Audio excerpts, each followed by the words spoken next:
Things are getting worse outside. What do you mean? Every day for the past 2 weeks, the sun has been throwing off larger and larger flares. Older satellites are starting to malfunction. I hear rumblings of recalling the crew on the International Space Station. There's already work being done as well to shield power stations and transformers on the ground. Not that any of it matters. This goes far beyond some brownouts. We all saw what's actually coming. Do you know how it works? Look, I'm no physicist, but it's something to do with the Earth's geomagnetic field. The flares and mass ejections disturb it, which appears to trigger seismic events. I've tried reaching out to people who might know better, but they all insist it's bunk. And I don't blame them. It sounds ridiculous. I wish it was. Best we finish up with Connor.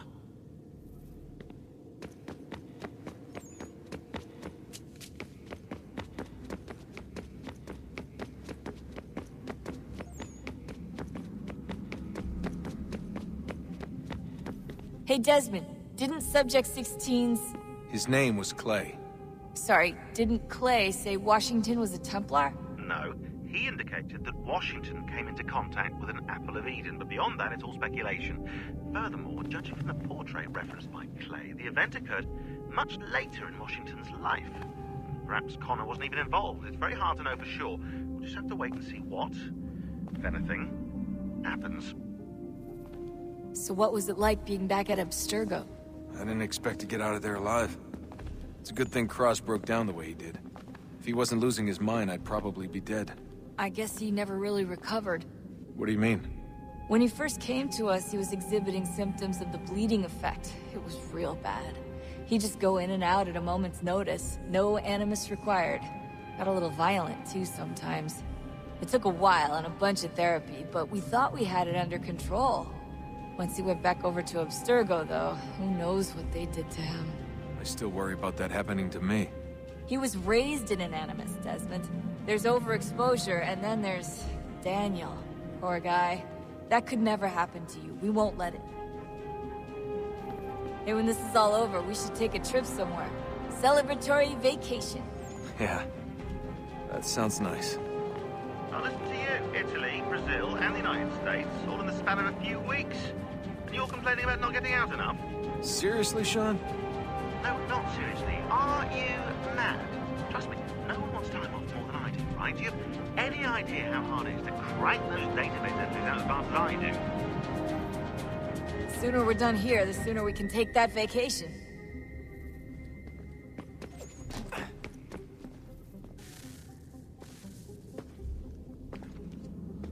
Home stretch, Desmond. I can feel it.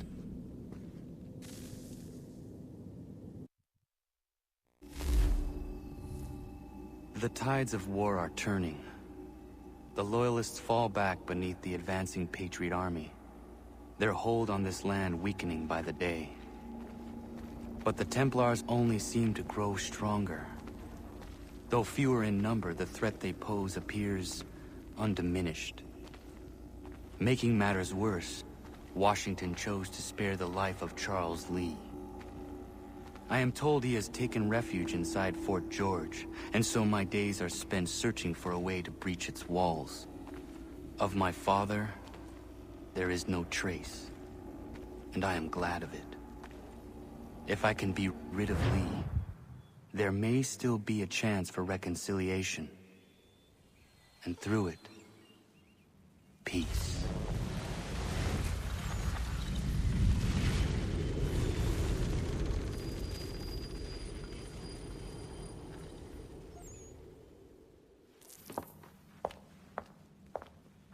Connor, he's asking for you.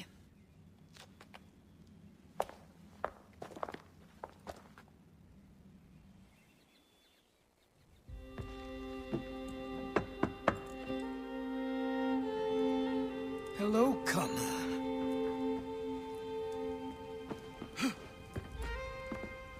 Come now. Your sadness won't sustain me any more than that fool woman's soups and potions.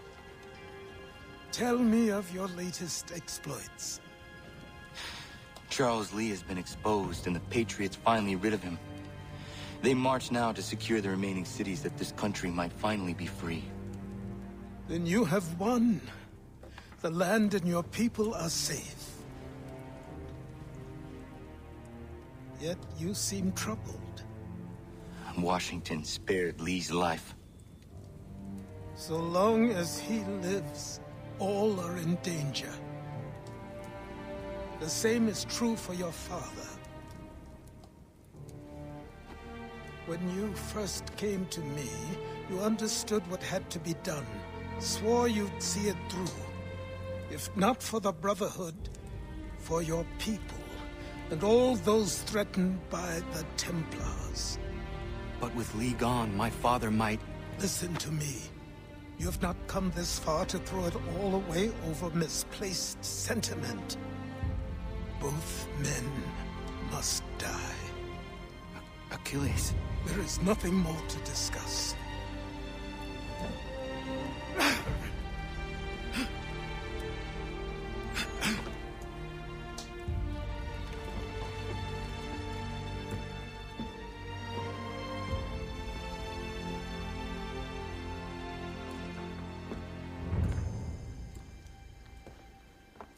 Connor, I came as soon as I could.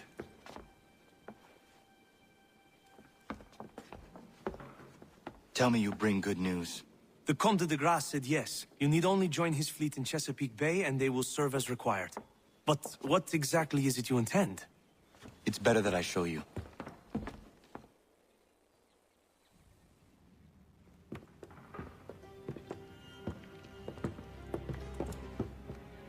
Charles Lee may have been dismissed, but it does not mean we are safe. But the commander? The commander underestimates the threat, and no more time can be wasted trying to convince him otherwise. I must do this on my own. Do what exactly? Kill Charles Lee. He hides within Fort George, which is itself surrounded by a militarized district. I cannot hope to infiltrate it directly, so I will go under instead. Incroyable. The tunnels leading to the fort have been filled in. While I secure the Admiral's ships, I need you to clear them for me. And the ships? When signaled, they will bombard the fort. Breaching its walls and creating a distraction, I see. In the chaos, I will slip inside, find Charles Lee, and silence him forever.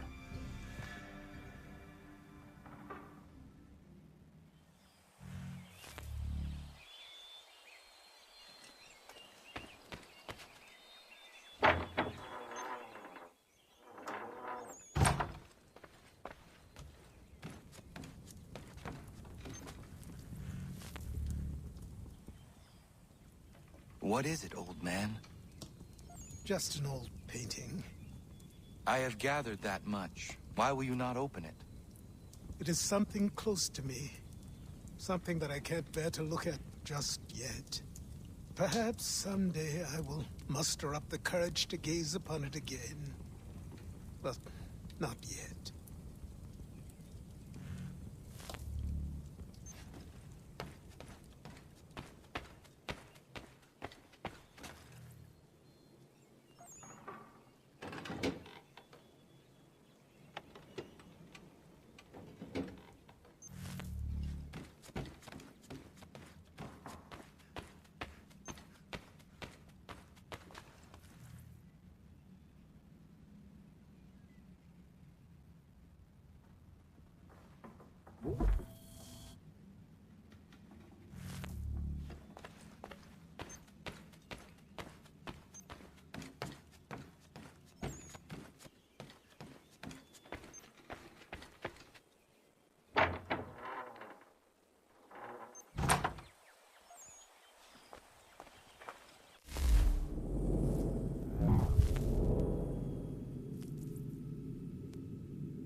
Lafayette promised me a fleet beyond compare and a captain without peer. Instead, I find myself greeted by one old ship and a boy in costume.